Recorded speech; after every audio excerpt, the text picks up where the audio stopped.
And on the third one, I'm going to have financial duration, which is the Macaulay duration divided by 1 plus the interest rate. So I can actually use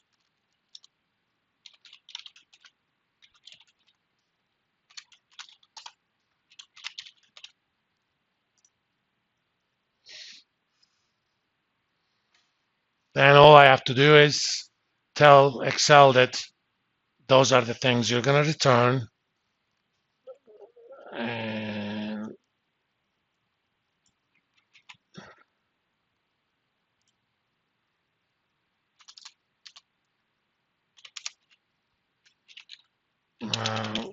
return the outputs.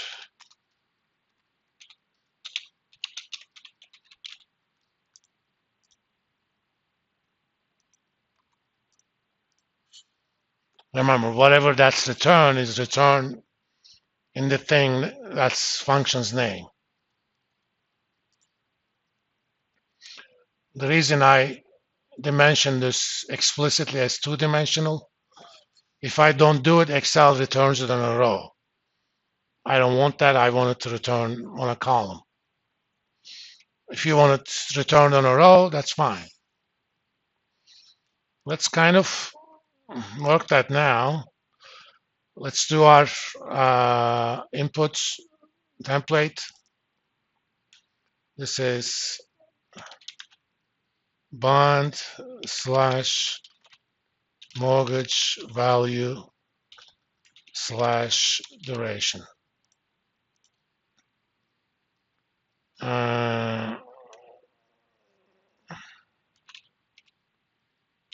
Coupon, or let's do this.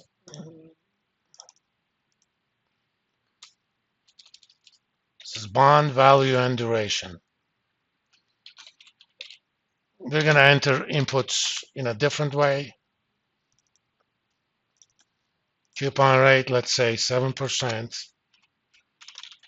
Frequency, semi-annual. Face value, 1,000. Yield to maturity, 4.5%. What else I'm going to do? Oh, number of years.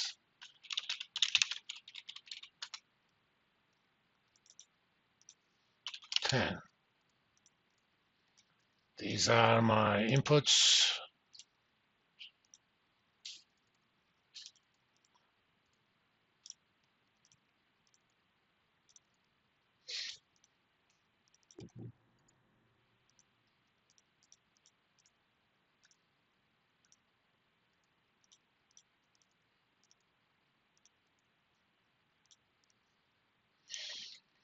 Let's have our periodic stuff. What you want to call number of coupons.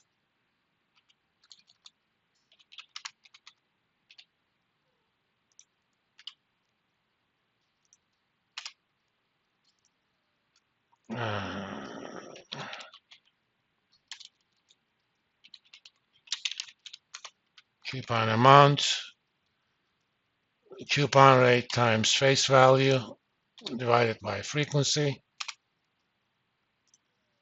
and period rate. Take the yield to maturity divided by frequency.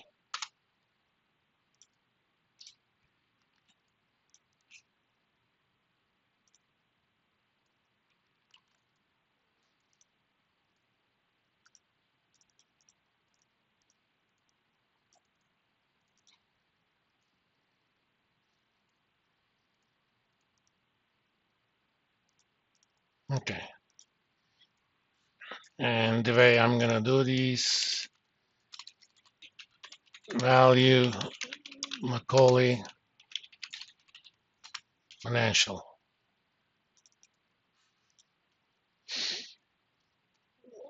You're going to write the formula only on the first line. Let's find our function, user defined.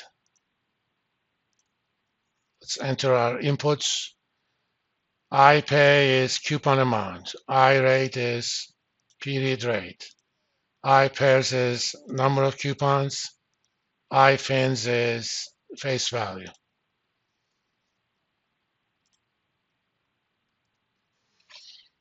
I don't know why. Oh, I know.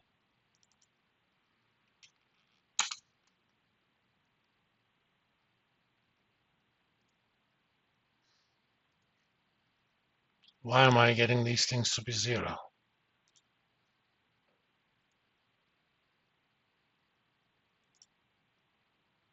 Let's see.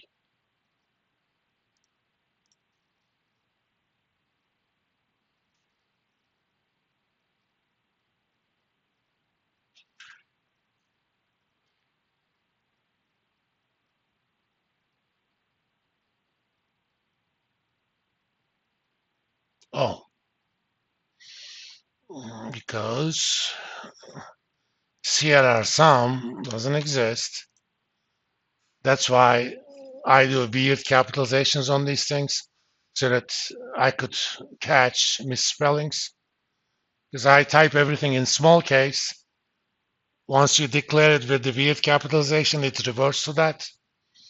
If it doesn't, it tells me that I had a spelling error. Otherwise, Excel doesn't care how you spell it. Everything lowercase and everything caps, it's exactly the same for the code. Doesn't matter. But it helps with the programming.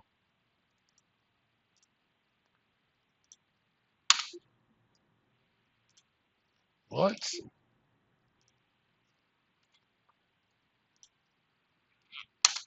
Okay. The way you kind of do this,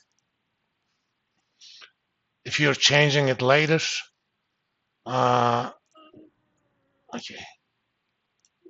Yes, yes, yes. Click on the first line of the array and hit Control Shift Enter. Okay? When you're entering an array valued function.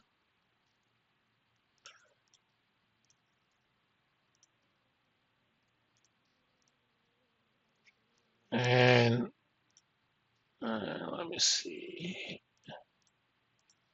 The units of the Macaulay and financial are number of periods. So I'm going to actually convert them to years. You need to divide it by the frequency. Oops. Or be proper, make that fixed. Okay. On Wednesday, I'm going to add something called convexity to this function, but I don't want to talk about that just yet. This basically says, and remember, these are my reds.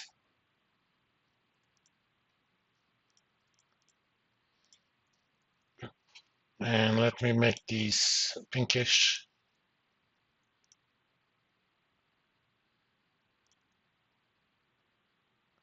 Hot pink.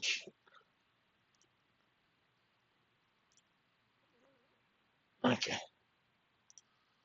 The average duration of a 10-year bond with that coupon rate is about 7.6 years. If it's 10, this way everything is calculated all at once. Financial duration is something a little bit different. It basically says if you think about this, if you plotted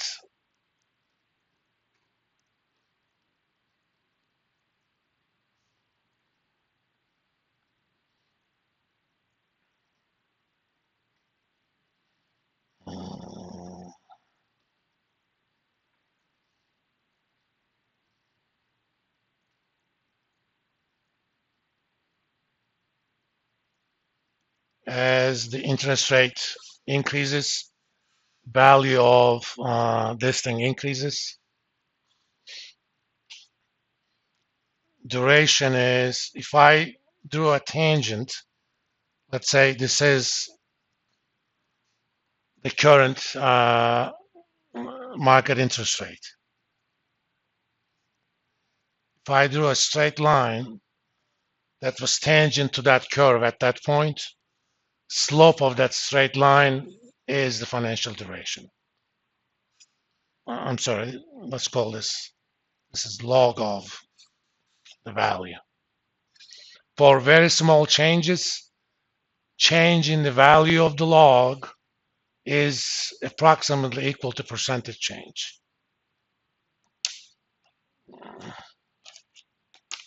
For very small changes. So the way, let me see.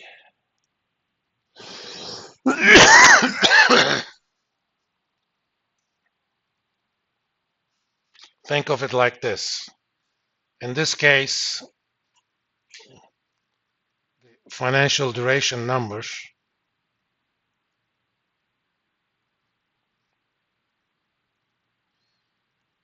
is percentage change if R increases by 100%. Okay? So that number 698 means 700%. But we're not interested in that. If R increases by 1%, then